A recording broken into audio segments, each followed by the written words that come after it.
Hello everyone, disclaimer पढ़ें और follow करें। ठीक है, अब हम सब स्ट्रक्चर के बारे में पढ़ेंगे। तो इसमें हम पियर के बारे में पढ़ेंगे, अबैटमेंट के बारे में पढ़ेंगे, विंग वॉल के बारे में पढ़ेंगे।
ठीक है, रोड का स्लैब जहाँ से गाड़ियाँ निकलती हैं, उसके नीचे का जितना भी स्ट्रक्चर है उसे हम कहते हैं सब स्ट्रक्चर। तो सब स्ट्रक्चर के बारे में हम पढ़ने वाले हैं।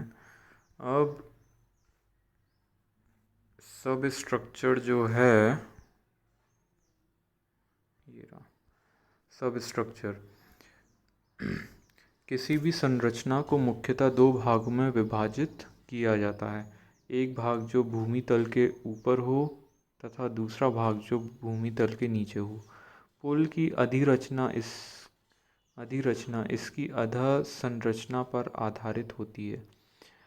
इस प्रकार से पुल का वह भाग जो पुल की अधिरचना सुपरस्ट्रक्चर को उठाए रखता है तथा इसके भार को नींव तथा अवभूमि पर स्थानांतरित करता है, अधरचना या अधसंरचना कहलाता है। ये मोटे तौर पे ये बोल रहा है कि पुल का जो सुपर स्ट्रक्चर जो रहता है, मतलब पुल का स्लैब रहता है जिस पे गाड़ियाँ चलती हैं, उसे हम कहते हैं सुपर स्ट्रक्चर।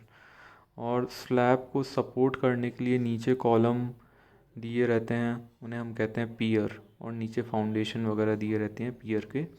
तो ये टोटल मिलके इसको हम कहते हैं पियर। और जो फाउंडेशन है, सुपर स्ट्रक्चर के नीचे का जो भी हिस्सा, उसको हम कहते हैं सब स्ट्रक्चर। तो हम सब स्ट्रक्चर के बारे में पढ़ रहे हैं। सब स्ट्रक्चर को जो पार्ट्स हैं उसमें हैं अंतर्धार, जिसको हम कहते हैं अबैटमेंट, प्रस्ताव जिसको हम कहते हैं पियर, पक्ष दीवार जिसको हम कहते हैं विंग वॉल, पहुंच मार्ग जिसको हम कहते हैं अप्रोच रोड, और नींव जिसको हम कहते हैं फाउंडेशन। अभी हम देखते हैं अबैटमेंट।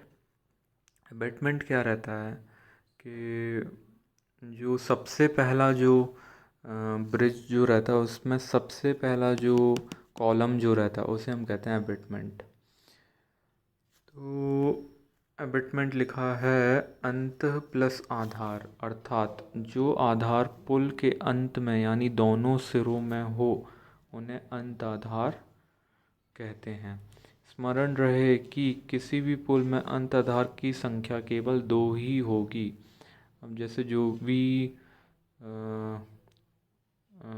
ब्रिज है उसमें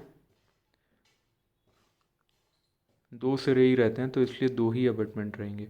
यह ईंट चिनाई, पत्थर चिनाई, कंक्रीट चिनाई या प्रबलित सीमेंट कंक्रीट से बनाए जाते हैं। इसकी ऊंचाई पाई की ऊंचाई के बराबर ही होती है तथा लंबाई पाई की लंबाई में से यदि कट वाटर घटा दें तो उसके बराबर होती है। अंतर्धान की शीर्ष चौड़ाई टॉप विड्थ 0.5 मीटर से कम नहीं लेनी चाहिए।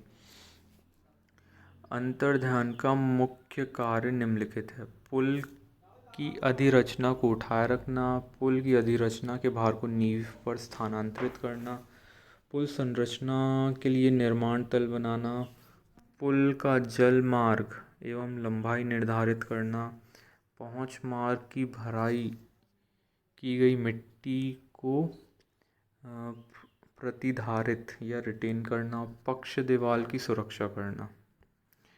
पहले तो हम इसका डायग्राम देखते हैं।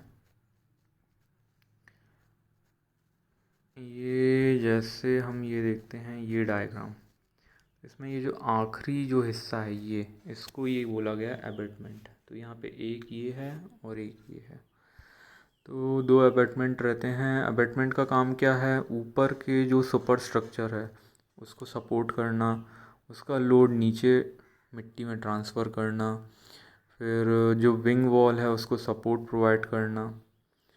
ठीक है, तो ये और जो अप्रोच रोड है उसको प्रॉपर उसको बेस देना ताकि वो ब्रिज से कनेक्ट हो सके। तो ये बात हो गई अबैटमेंट की, अबैटमेंट क्यों दिया जाता है। अब अगली बात जो हो रही है यहाँ पे वो ये है कि अबैटमेंट के प्रकार कितने होते हैं। इसमें लिखा है अबैटमेंट के दो प्रकार होते हैं।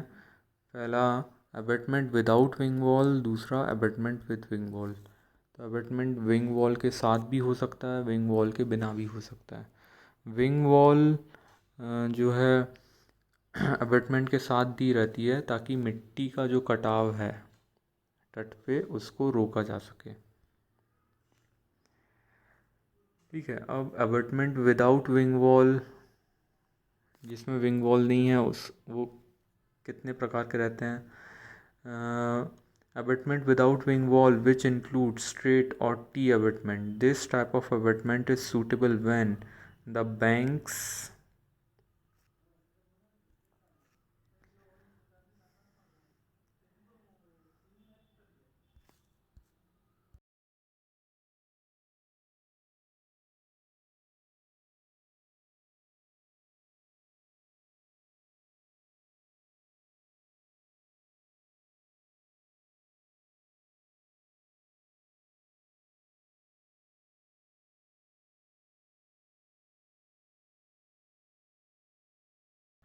does not have loose soil on both ends। तो जब हम देखेंगे कि नदी के दोनों सिरों पे लूज़ मिट्टी नहीं है तो हमें विंग वॉल देने की ज़रूरत ही नहीं है, तो हम डायरेक्ट अबैटमेंट दे सकते हैं। टी शेप का रहता है और स्ट्रेट अबैटमेंट भी होता है। अगला टाइप का जो अबैटमेंट है वो है अबैटमेंट विद विंग वॉल। अंतर्धान के दोनों छोरों पर यानी डाउन स्ट्रीम एवं अप स्ट्रीम है ना, DS लिखा और US लिखा, तो down stream and up stream में पक्ष दीवार संलग्न कर दिया जाता है। इससे अंतर्धान के ये दोनों सिरे पानी के थपोड़ों से अप्रभावित रहते हैं और मिट्टी का कटाव नहीं होता है। ठीक है, फिर इनके भी प्रकार हैं abutment with straight wing wall, abutment with splayed wing wall, abutment with curve wing wall, abutment with return wing wall, abutment with straight wing wall. ठीक है, तो इसमें जैसे ये अबैटमेंट जो है उसमें विंग वॉल किस पैटर्न में दी गई है उसके अनुसार जो है अबैटमेंट का प्रकार हो जाता है। तो जब विंग वॉल सीधी है तो स्ट्रेट विंग वॉल, तिरछी है तो स्प्लेस्ड विंग वॉल, यू शेप में है तो कर्व विंग वॉल ना, और ऐसा स्क्वायर विंग वॉल। तो इस तरह से जो है विंग वॉल के शेप पर अबैटमेंट का शेप डिपेंड कर रहा है, अबैटमेंट का टाइप डिपेंड कर रहा है।